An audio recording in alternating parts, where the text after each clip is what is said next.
Core, a podcast network.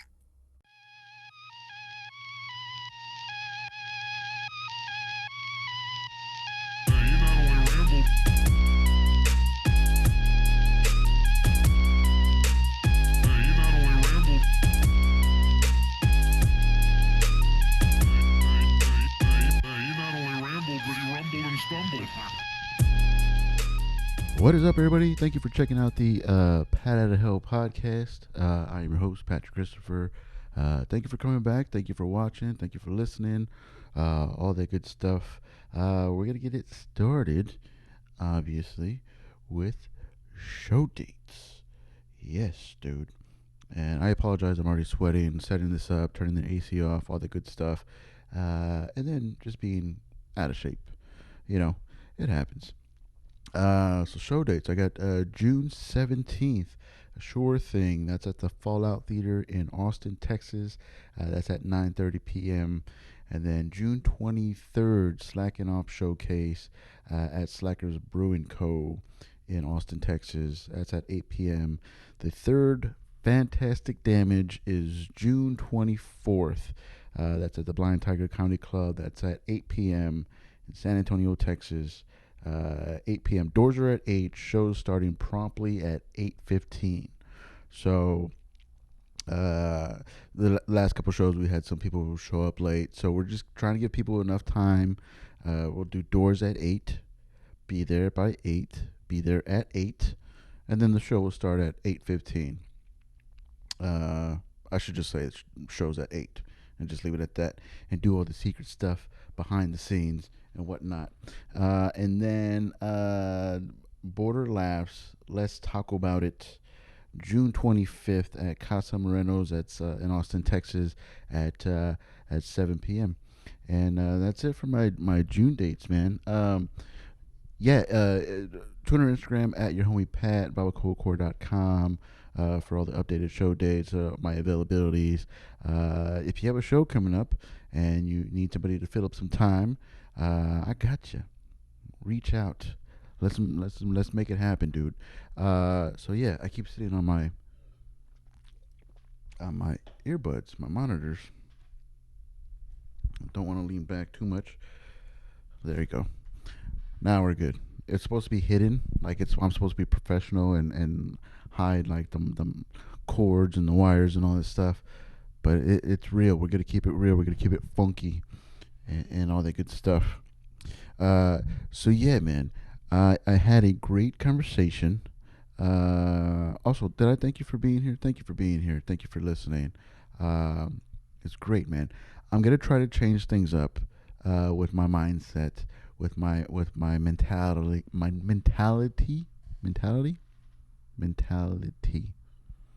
I'm changing the way I feel, the way I think about things. I had a great conversation, or a great talking to, rather, the other night, man, with Justin Governor. He's a local celebrity, if you will. He's a comic at the Blind Tiger. He's a comic, but he's at the Blind Tiger regularly. He's an MMA fighter. He's a vet. You know, he's done things. He's seen things. He's done things. He's a traveler. I mean, dude is just like, he's a very interesting person. Very interesting person for sure, to say the least. You know, but yeah, dude, I haven't seen him in a while.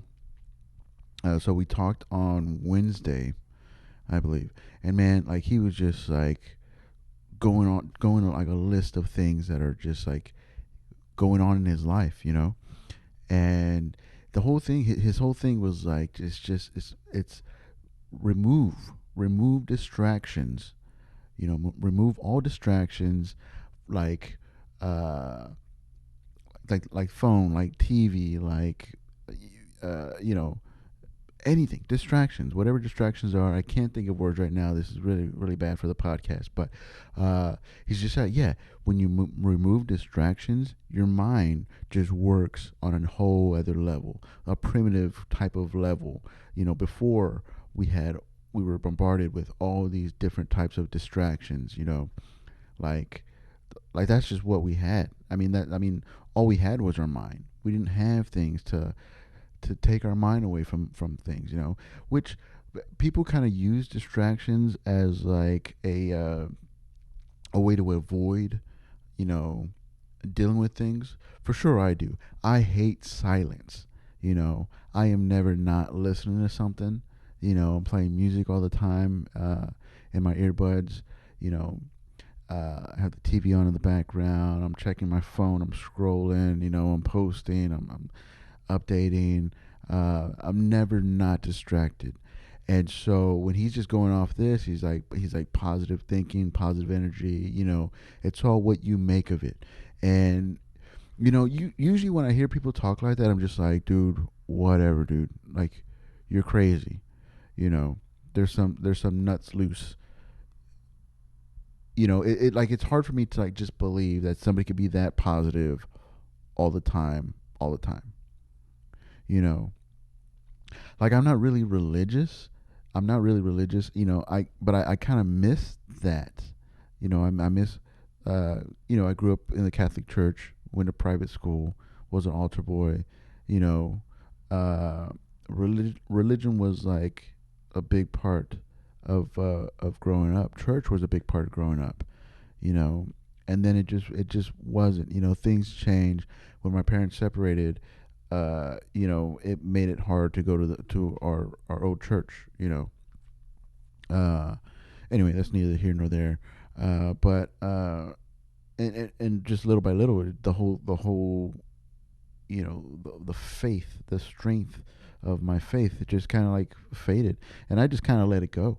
I wasn't really like at that time. It was just like, oh, so I don't have to wake up early. Like, oh, so I don't have to go, you know, do this thing for an hour or so.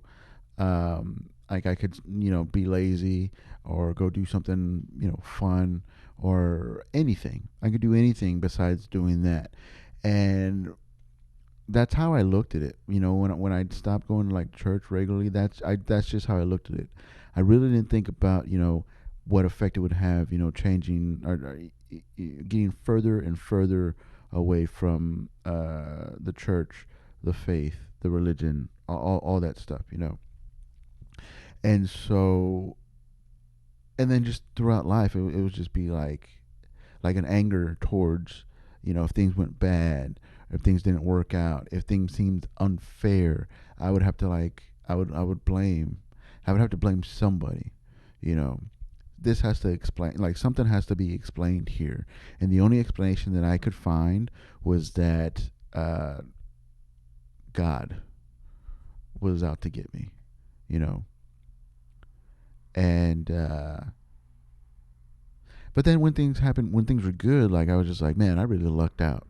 You know, I'm a really lucky person. I never really put it back to like, oh, well, that's God looking out for me. You know, and and so like it's so weird. Like all the negative I give to Him, or God. I'm sorry, I don't mean to, you know, whatever. I'll just say God. All the negative things. I was like, why? Why are you doing this to me? You know, and I still do that today.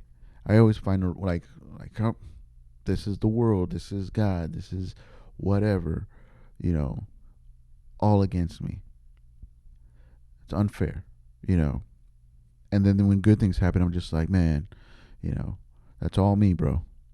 You know, or maybe I just got a lucky break, something like that. I would always justify it to be like, good was me, or it was luck.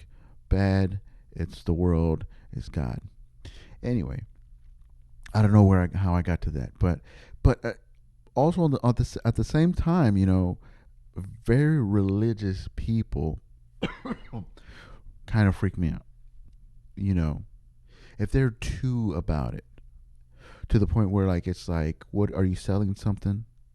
You know, I almost don't believe them. I think they're faking it, and I'm not saying that they are, but I'm just saying like my first thought is like, how can somebody be that like uh taken taken control of by this thing, the religion, your beliefs. How is that so consuming of you? It's your whole personality, you know. Uh, and also like they kind of scare me a bit. Like when somebody's like very religious and they're like, Jesus this, God this, you know, my mind is like I could always see them like in the newspaper and there's something to say like before turning the gun on himself, you know. Like they're just that crazy to me, and that may not be the case, but that's just my first impression of people that are like that are like, man, they're crazy. You know, I gotta watch out for them. You know, they make me uncomfortable with all that stuff that's going on.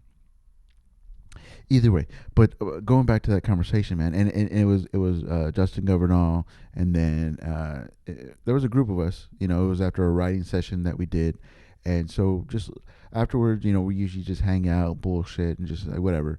So we're all just listening to Governal just go off on like everything that he has lined up, everything that he's done, all his accomplishments, what he's working on, what he's working towards. Like the dude just doesn't stop.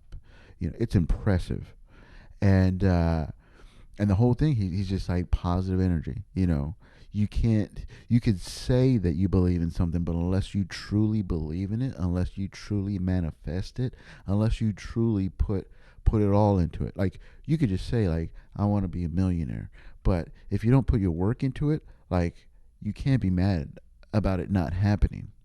You know, it's easy to ask, but like you got to put the work in there. You got to figure it out. You got to progress. You got to process. You got to do all that stuff. And he's like the first thing you got to remove distractions. You'll be so impressed by how your mind works once you move all the distractions.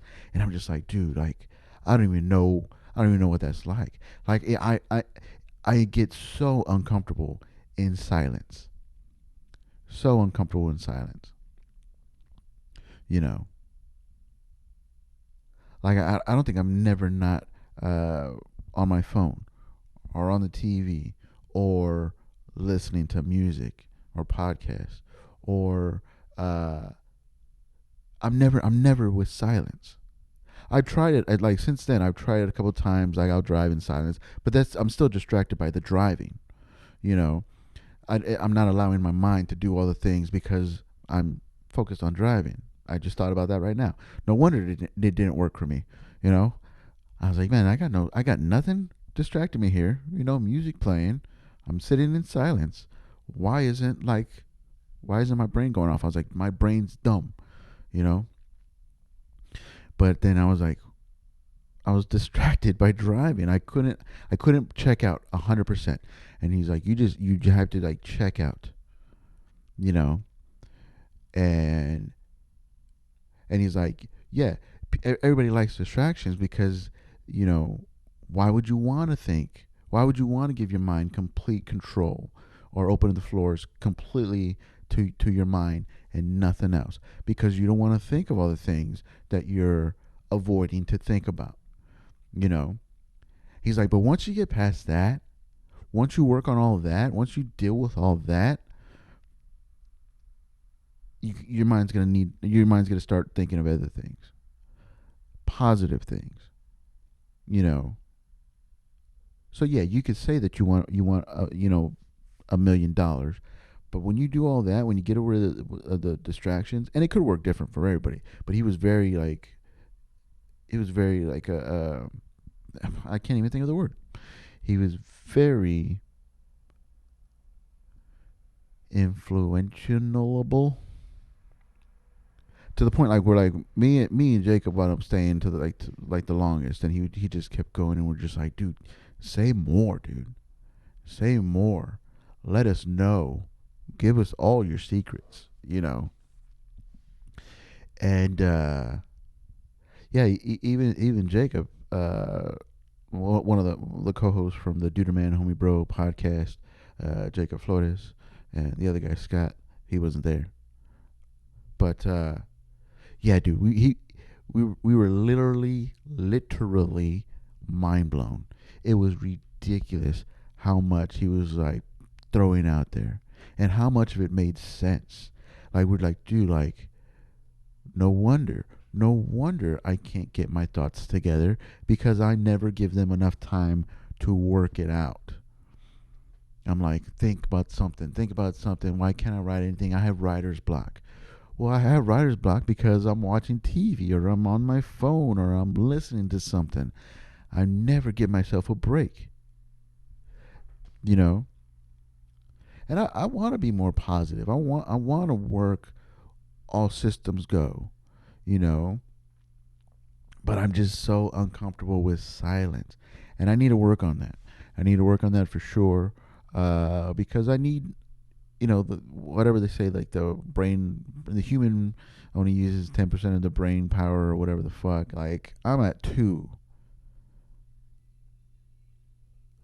on a good night, 4 on my tippy toes. Um, but, yeah, dude. I don't know, man. It was very cool. It was a very cool talking to, and even the next day he kept like hitting me up like, dude, like, how are you doing? What are you doing? You know, you whatever you want to do, you could do. And I'm just like, dude, like, how did you just take a break from being amazing just to fucking like send me a message and say it's pretty amazing. Such an impressive thing. Such a fucking impact it had. So I know about it. Like I know about the things that I need to do. It's just now I got to do it. You know, I gotta sit in silence. I gotta get through the uncomfortableness of it, and I got to, and hopefully some fucking shit goes off. And he's like manifest stuff. You know, write stuff out. He's like, I write stuff out all the time. Not just writing comedy. He's like, I write, I journal, and I plan, and I what's it called? Like dream board, something like that. And I was like, dude, I didn't know you scrapbook like that. Uh, but that's what he does. You know, and I've tried that a couple times. Like I've done free writing, but I'm when I'm doing it, I'm usually just doing it to like prove to myself that I can do it, and I'm really not like I'm not invested fully, you know. And why half-ass? I mean, I half-ass a lot of shit. Why half-ass myself? You know, like if I'm 100% with anybody, it should be with myself. It should be with yourself. To be 100%, like don't fake the funk with yourself, bro. You know, give yourself 100%. Expect 100% from yourself. You know, that's what you got to do. Uh, but that was impressive, man. That was very impressive. Uh, Hopefully, I figure out a way to apply it. You know, it's Sunday. I've been so distracted all day. We had a show last night at the Blind Tiger. The Saturday night. We're kicking off Saturday night. So just follow the Blind Tiger on Instagram so you stay in the know of all the shows that's going on. But dude, like we had a show there last night, and I was worried because I had my wife and my sister come out to the show, and there was a point where I thought they were going to be the audience.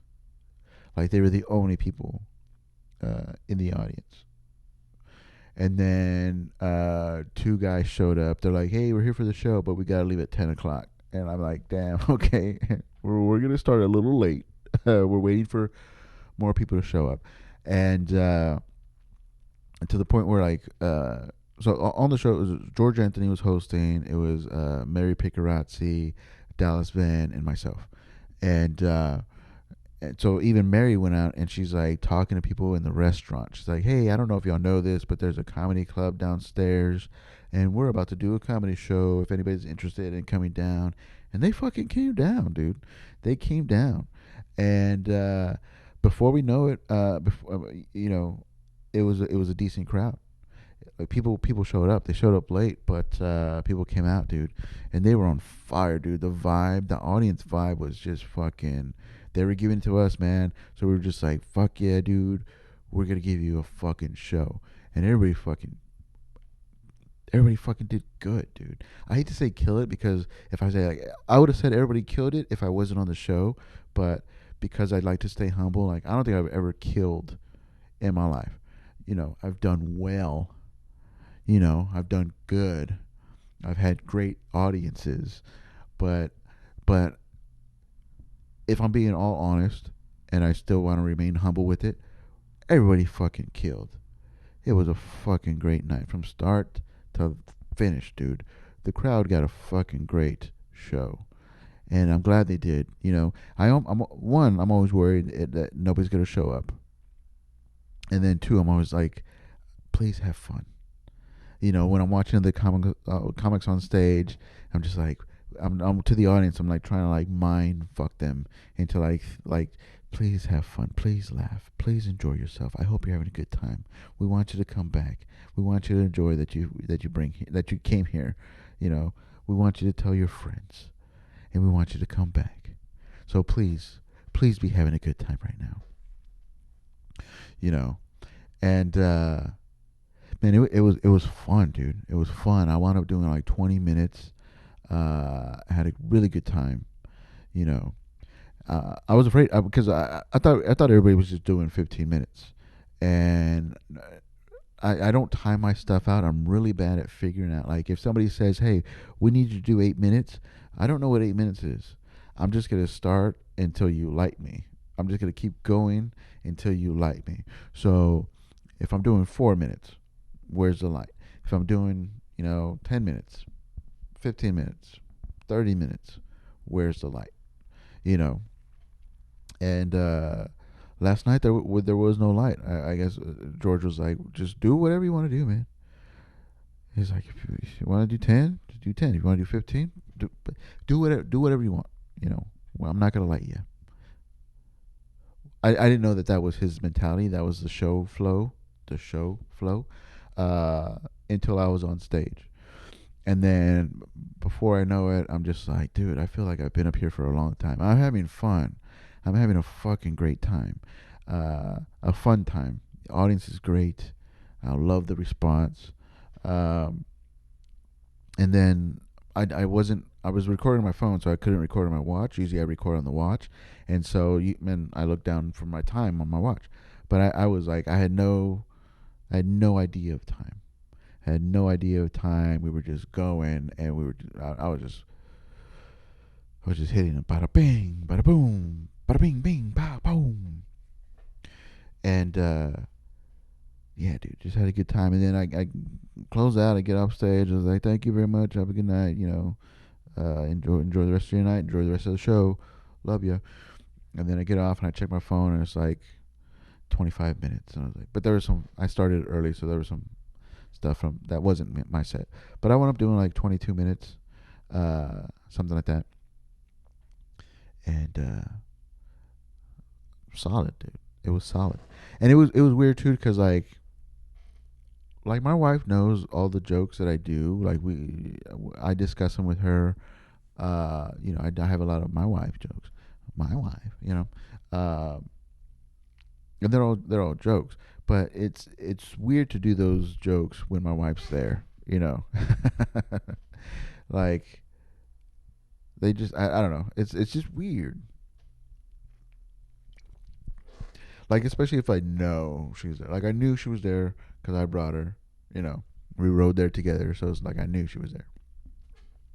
But there's some nights where like she could get lost in the crowd and stuff, and those are like when I'm like, no, I think I still do the different set when I know my wife's in the audience. You know, it's just weird. Like again, she knows everything that I do. I always run things by her, uh, keep her in the know about what's going on. So I mean, I'm just saying that to say this. Like there was so much I could have done, dude. There was so much more material. I could have pulled out. Um, yeah, dude, I could have been up there all night long, or at least another like 5, 10 minutes. Uh, but that was fun, man. If you were there, thanks for coming out. I know there was a guy that was at the Friday show. Um, who said he heard me? Heard about me from the podcast, or he heard about the Blind Tiger uh, Friday shows from the podcast. I think that's what he said. I'm sorry. His name is Chris. If you're watching this, shout out, dude. It was nice to meet you. Maybe next time we can hang out. Get to know more about you. But thanks for coming out to the midnight show and saying hi, dude. I really appreciate it. You know. Uh, so yeah, dude. Midnight show was good too. I just did the midnight show. That was fun. I had to follow Grady Pruitt. Grady Pruitt was in town. He did a headlining set. I mean, a headlining show at the 10 o'clock, and then the midnight show. I had to follow him, and so he's a fucking killer, dude. Grady Pruitt. If you don't know him. You know, I'm surprised you don't know about him yet. You probably know about him. But I had to follow him, dude, and I was like, dang, I gotta bring it.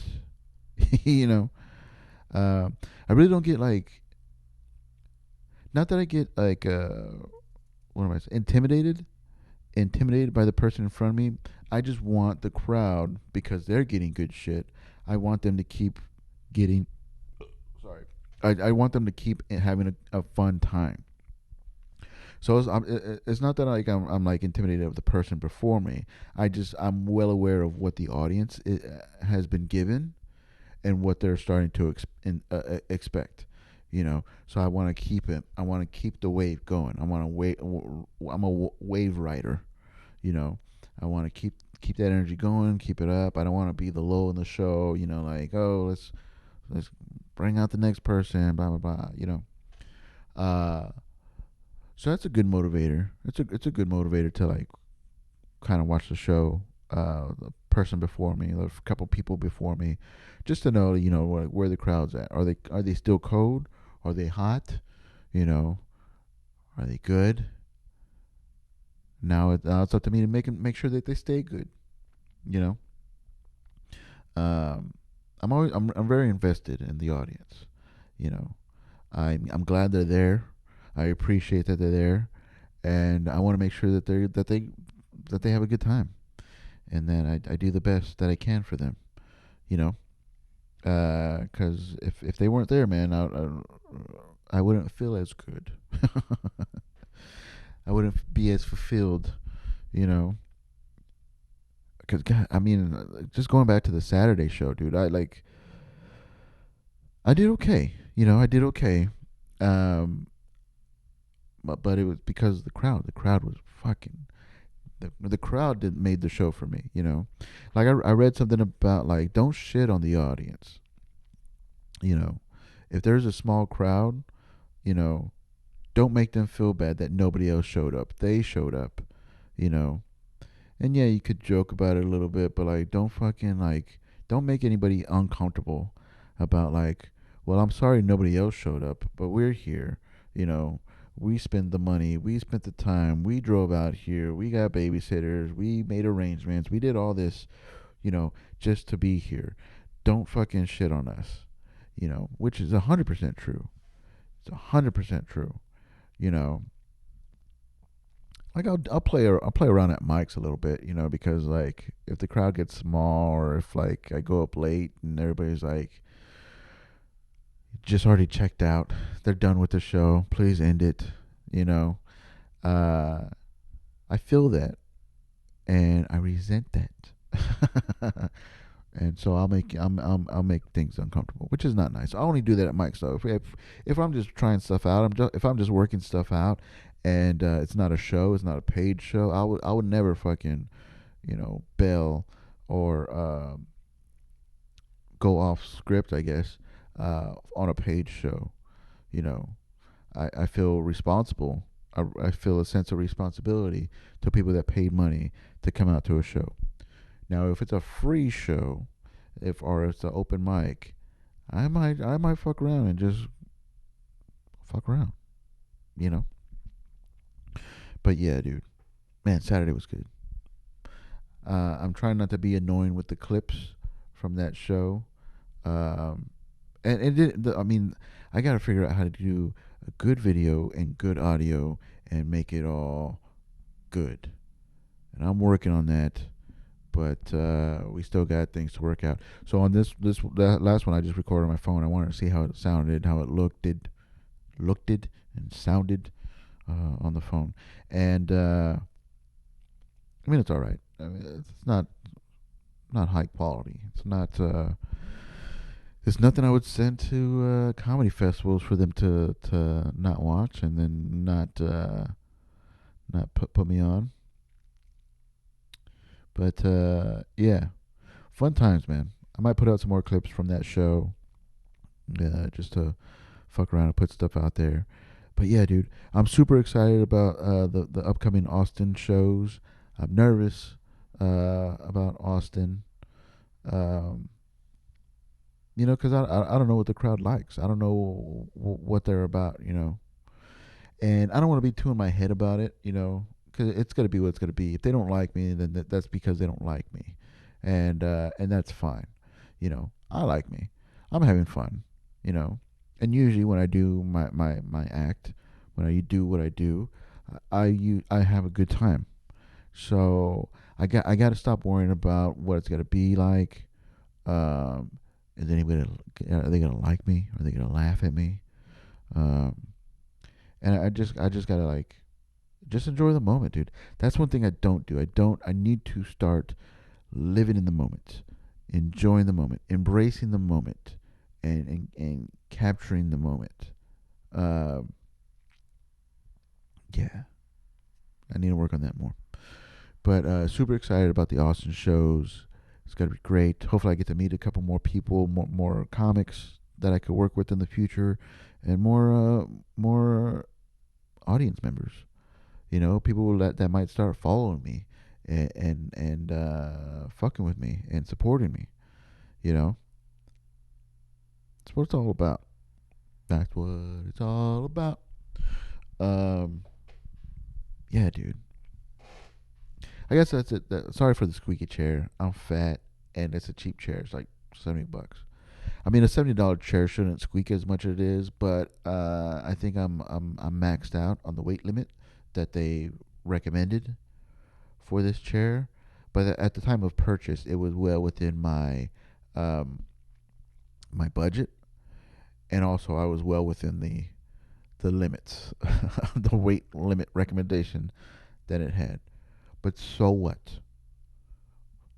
You're gonna hear a squeak every now and then. It's fine. You'll live. I'm trying to lose weight. I think I've lost like 18 pounds since getting on the hormone poison that they had me on for my diabetes. And that's just from the poison. I haven't started. I haven't done exercises. I walked a little bit more. Like I walk, I'll take the dog on longer walks, but that's about it. I don't eat as much. I cut back on my eating, but I need to add exercise. There's so many things I need to do, man. And I'm trying. Here's what it is. I'm gonna be positive Patsy. That's what it's gonna be. I stop being so negative, dude. This is me, talking to you. Positivity, positivity, positivity. Positive Patsy in the house. That's who I am. Nice to meet ya. Let's make it happen, dude. Because I'm feeling good. I like being positive. Sometimes being negative is fun, you know.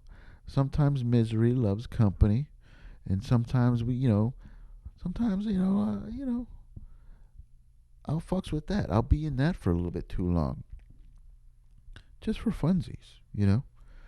But I'm gonna try to be more positive. Gonna try to be more positive, less distractions, positive Patsy in the house, man. That's what we're doing. That's what we're doing. All right. Again, thank you very much for listening to the Pat Out of Hell podcast. I have fun with this. hope people enjoy this. I have fun with it, and I appreciate you watching me have fun or listening to me have fun because I am having fun.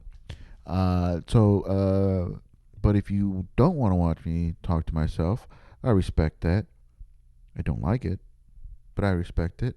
How about you check out the Duderman Homie Bro podcast that I do with it's myself, it's Scott Ramos, and it's Jacob Flores, the homies. You know, the Duderman Homie Bros. And then we're gonna start bringing in guests. We have a place to record. We're gonna keep recording at the spot, and yeah, dude.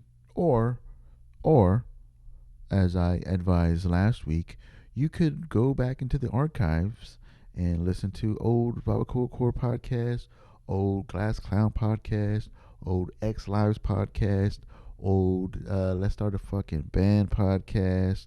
There's also the Sit Down Dude that I do with Brendan Potter. That's out there. You can find that. Um, and but you got Duderman Homie Bro. Duderman Homie Bro is there for you. And or come out to a show. Not or and come out to a show. Let's hang out, man. Let's make this real. You want to make this real? I'm there for it. Again, Twitter, Instagram at your homie Pat, TikTok at your homie Pat, OnlyFans at your homie Pat, BabaCoolCore.com for any show updates. If you got a show, if you see any spots, I update that as soon as somebody says, "Hey, I got something for you." I put it in my calendar. I put it on the Facebook. Uh, so if you don't see a date taken for your show, hit me up, dude. Because I always feel bad that when somebody says, "Oh, can you do that show?" and I gotta look at my calendar, I was like, "Oh, sorry, I already got that date booked." So hit me up, dude, because I like to do shows. I'm trying to get out there, you know, and I'm trying to see y'all. So I'll see y'all next time. See you out there. Again, thank you very much for listening. Hopefully you're doing well. Are you doing good? I hope that was a yes. All right. I'll check back with you later. Peace. You know, I ramble.